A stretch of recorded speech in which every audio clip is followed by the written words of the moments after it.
মন নিয়ে ছবিতে উত্তম কুমারের চরিত্রের নাম অমিতাভ। অমিতাভর বোন মারা যায়, সেটা কি অ্যাক্সিডেন্ট ছিল না খুন? 1969 সালে রিলিজ হয় থ্রিলার ছবি মন নিয়ে। আজকের আড্ডা মন নিয়ে ছবিটাকে নিয়ে। আমি তন্ময়, আশা করি আপনারা সকলে খুব ভালো আছেন। 1969-এ সলিল সেন পরিচালিত মন নিয়ে ছবিতে উত্তম কুমার ছাড়াও ছিলেন সুপ্রিয়া চৌধুরী ডাবল রোলে। এছাড়া তরুণ কুমার, বিকাশ রায়, পাহাড়ি সান্যালও এই ছবিতে ছিলেন। ছবির গল্প লেখক অমিতাভর। অমিতাভর সঙ্গে বিয়ে হয় সুপর্ণার যমজ বোন অপর্ণা। অমিতাভর বোন বাড়িতে থাকেন অমিতাভর সঙ্গে, সে পোলিও আক্রান্ত।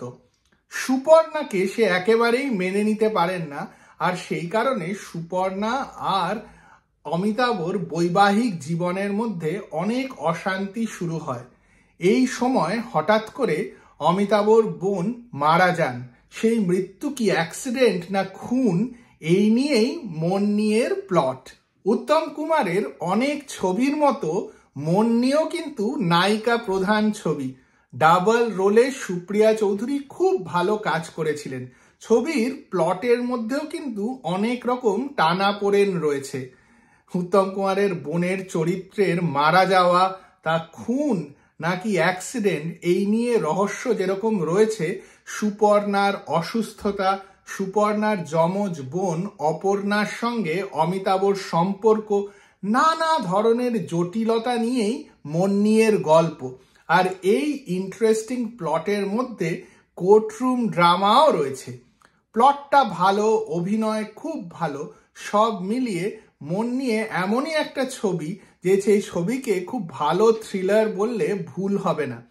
মন নিয়ে রিসেন্টলি দেখার পর আমার আবার মনে হলো এই ধরনের ছবি এখন কেন হয় না। আর উত্তম তো উত্তম, নায়িকা প্রধান ছবিতেও যেইটুকু জায়গা পান একেবারে মহানায়ক ফাটিয়ে দেয়।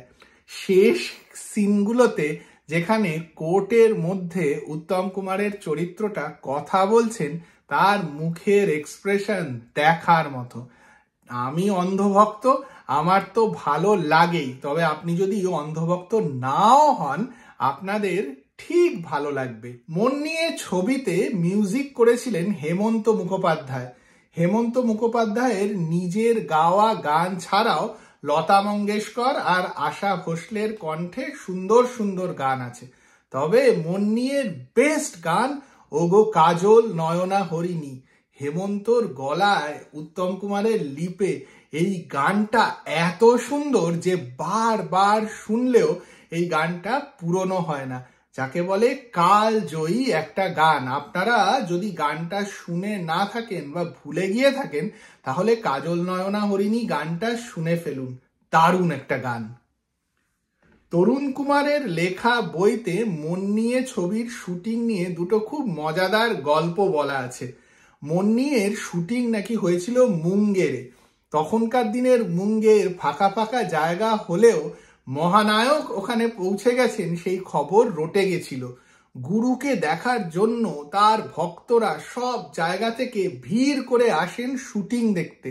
উত্তম কুমার যখন ট্রেনে কলকাতার মুঙ্গেরের মধ্যে যাত্রা করতে চান, তখন নাকি ভিড় এতটাই উপচে পড়েছিল যে পুলিশ ডাকতে হয়। মহানায়কের ক্রেজ ওই রকমই ছিল।